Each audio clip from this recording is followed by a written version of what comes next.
right, so welcome to my presentation about empathy as pedagogical strategy, specifically within the context of online teaching and learning. So my name is Mireille Hamel, no doctor in front of it, unfortunately, not yet anyways. I am an online teacher at the Campus Saint-Jean. And also, I'm an instructional designer for online courses, but also for training, online training. The difference would be an online course would be for university or college, and a training could be for a non-for-profit organization. So before I go too deep into my presentation, I like to set the intention. So while my goal is to bring awareness about this topic that I have researched and experienced with, I want to validate knowledge that all of you have today and have built up over time as well in your position as online teacher. I also set the intention to create a sense of belonging. We don't have much time together, and there's not going to be a lot of exchange, possibly, except for the last few minutes. However, I'm hoping that the way I present makes you feel like you're included, that I'm talking to you specifically. So now that I've set my objective, my intention, the objective now of my presentation is first is the what. To define empathy within the context of online teaching and learning. Then is the why, to identify the impacts. And finally is the how. How do we design strategies for an empathetic culture? So I base my interest, my vision, my presentation on the vision of the Delors report. We're all familiar with it. It's based on an integrated approach of lifelong learning. And we know the pillars, the first one being learning to know, the second one, learning to do, learning to be, and the one that interests me the most is learning to live together. So the way Jacques Delors, who was then the president of the International Commission of Education for the 21st century, presented it, he says that it's beyond education's immediate functionality, but it is considered to be the formation of the whole person, which is part of this session, is to address the learner as in a holistic way. And the way that Jacques Delors presented it, he talks about learning to live with others is the necessary utopia. Now, the definition, what do we mean? What do I mean when I talk about empathy?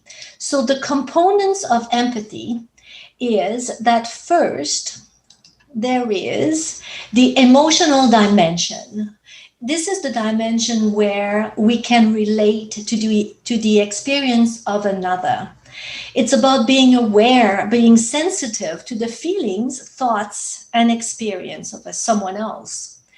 Now, that's the area where I hear more resistance about this dimension, because we can fear that the feeling of others can become overwhelming. If we're talking about fear, anger, anxiety, we might have the tendency to want to protect ourselves.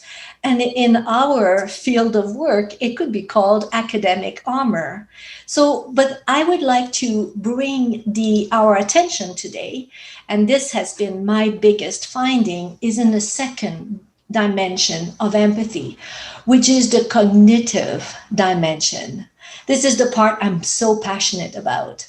It is where we analyze and we try to understand the experience of someone else. It is the action of understanding that interests me. And again, in an attempt to distinguish different aspects of empathy, let's just separate it from what sympathy is. Sympathy implies the sharing of a feeling. So this is often what we share with people who are close to us. We share a distress, a pain by family members, close friends.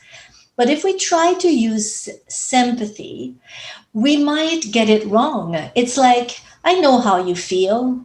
No, you don't.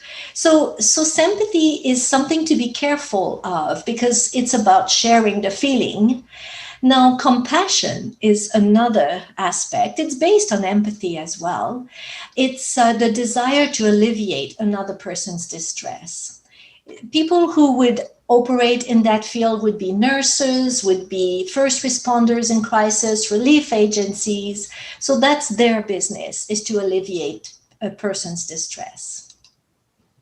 So in our context, what I'm interested in is the empathy that includes both, to relate emotionally, but the very important, subtle analysis of the context in order to understand the other.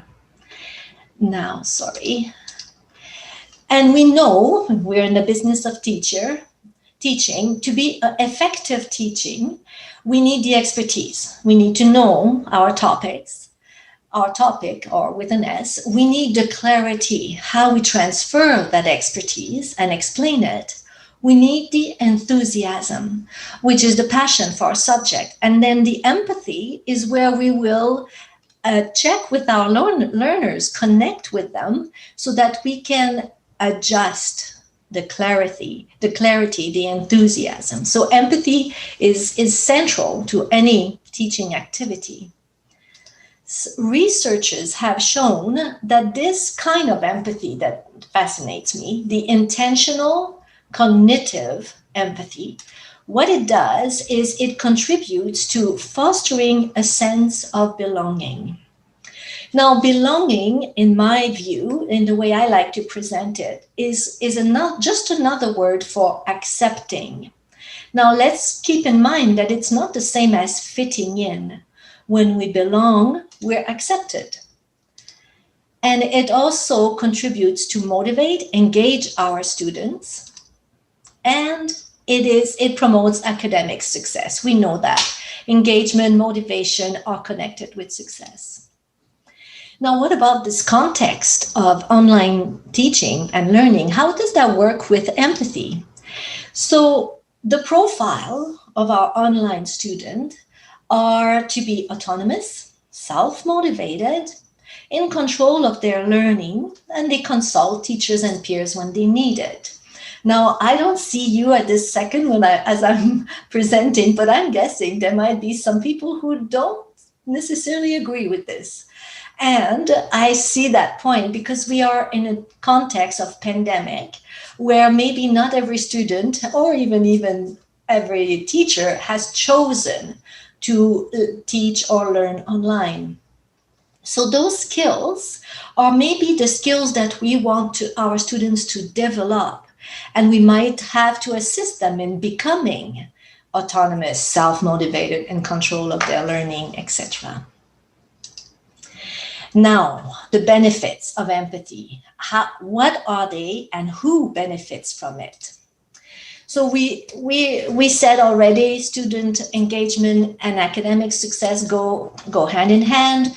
And what happens when we create an empathetic culture is we're actually creating a safety net. That's what we're in effect doing when we design it that way. We know that learning is risky business because when we learn, we accept the fact that there was something we didn't know before. There is a risk there. And in fact, all of you know that the best learning happens just in that space in between what we know and the insecurity of what is new. So the empathetic culture will create a safety net. Not everyone will need it. Some will just cruise right by. Some will hang on to it. But it's to set it up intentionally. And we'll talk about strategies in a minute. And the true test of an empathetic culture will come during hard times. Shouldn't come as a surprise for most of us. Another element, a benefit, is when we create an empathetic culture, we create a community where there is mutual support. You'll know you're successful at your empathetic culture when you'll notice that your students encourage one another. And I should say you will know, or you have known, that it's when your students are encouraging, supporting one another, that you've done a great job at setting it up that way. Also, if your students try to improve the course or take it further, those are signs that there is an empathetic culture where they can voice and take risk. Now, an empathetic culture will foster a sense of belonging. And the opposite of it is the feeling of isolation and feeling of stress. We know that we can measure this isolation from learning and teaching online.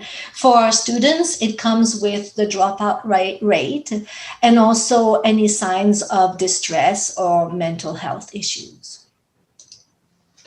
Now, the stress is the part that interests me a lot because empathy is supposed to reduce stress. Now, how does this work? I have found my answers in neuropsychology, and I'll explain you briefly. Many of you will know this already. So it is proven that when a person feels understood and connected, those are the two key, to feel understood and connected to another human, their brain will produce the oxytocin, which is known as the calming hormone. It's known as other names, but call it calming hormone or sociability hormone. And one particularity about this oxytocin is that it actually blocks the release of cortisol, which is known as the stress hormone. So empathy and stress. So when we create an empathetic situation, when we connect and understand another human with another human, we improve our mental clarity. We improve our ability to have perspective and mental interpretation of a situation. We remove bias and prejudices. It's a pretty miraculous hormone. So, and the thing that has had such a strong impact on me is the fact that according to research, this neuropsychological impact has a double effect. So not only does it reduce stress on the person receiving the empathetic ear, but as well on the person being empathetic. So therefore, as we build that in our online teaching, we ourselves will benefit from it, not just our students.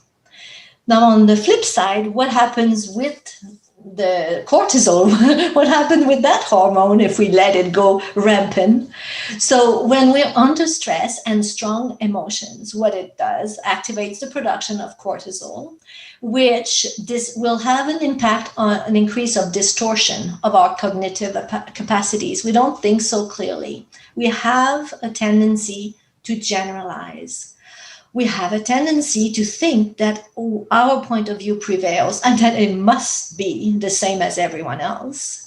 Whenever we catch ourselves thinking in terms of us versus them, chances are we're in that part of our brain. But there are some positive stress. We know about this. What about the motivational stress that pushes us into action?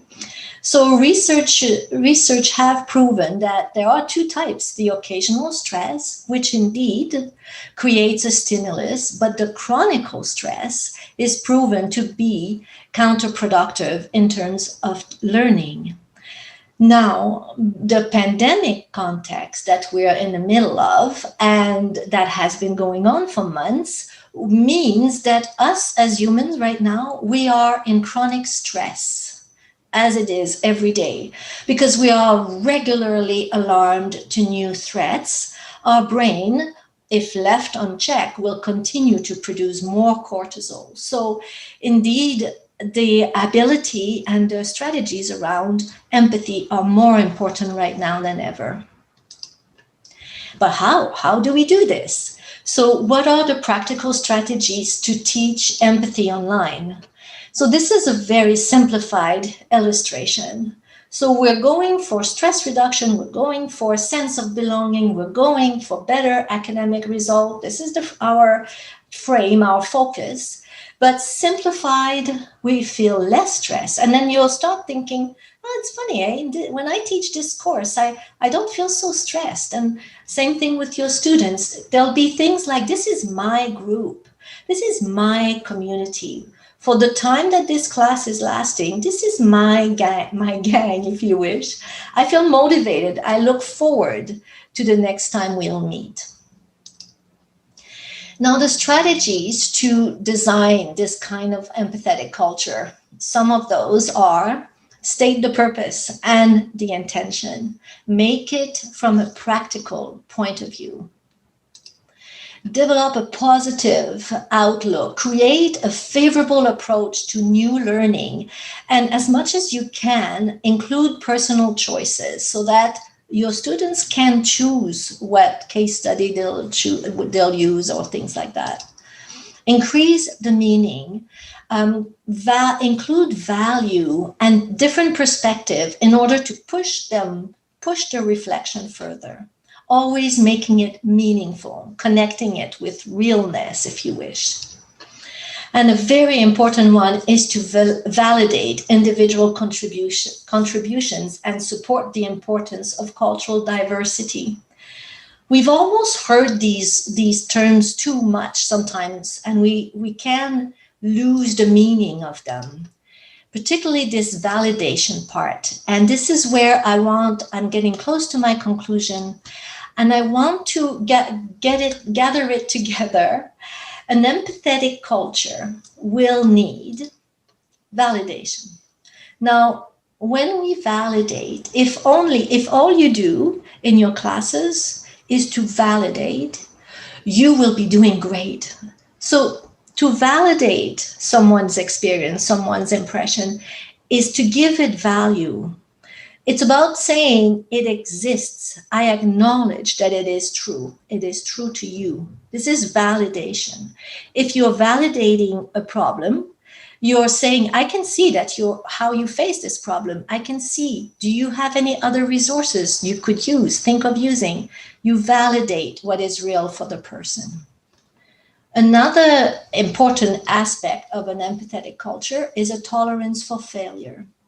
So in your class, what happens when we fail? I have this quote in my head from Mary Baird, who's a doctor at Cambridge. She says, everybody goes through a period of doubts. Feeling anxious about things, now that's human. She says, everybody's path to success has been more difficult than it looks. So this can apply to any of us. Being where we are today has meant that our path to today has had its difficulties. And we have to remember that our students are on that path to whatever that direction or destination they're going. And also we have to remember that a tolerance for failure, that's where innovation stands. In fact, Brené Brown, she says, no tolerance for failure, no innovation. So if we want to build things that are new, we need to build that in our classes. Now, this is perhaps the most important part. I could have put it at the beginning of my presentation, but the boundaries. An empathetic culture will not exist without clear boundaries. So that is, the boundaries is what is okay and what is not okay. And in this boundary, this is where I stay as a teacher in my integrity. This is where I support my institution. Boundaries are exceptionally important when we want to design an empathetic culture.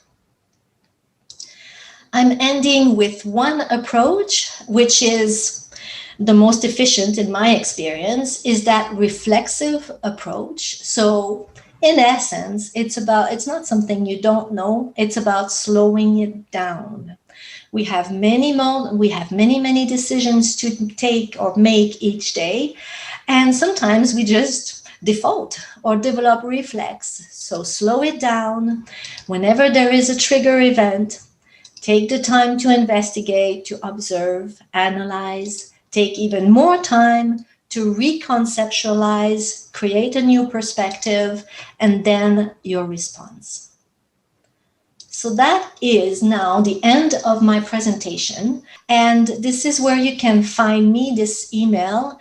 I would love to continue this conversation with you. Don't hesitate to share thoughts, observation, criticism, material to read, anything like this. In fact, at the end, I got my own reference, and I will make this PowerPoint available to you. Well, I do hope that this approach with an empathetic culture is something that will be useful to you. And I'm very grateful to have had this opportunity today to be part of the Festival of Teaching and Learning. And I'm looking forward to listening to Jennifer's presentation.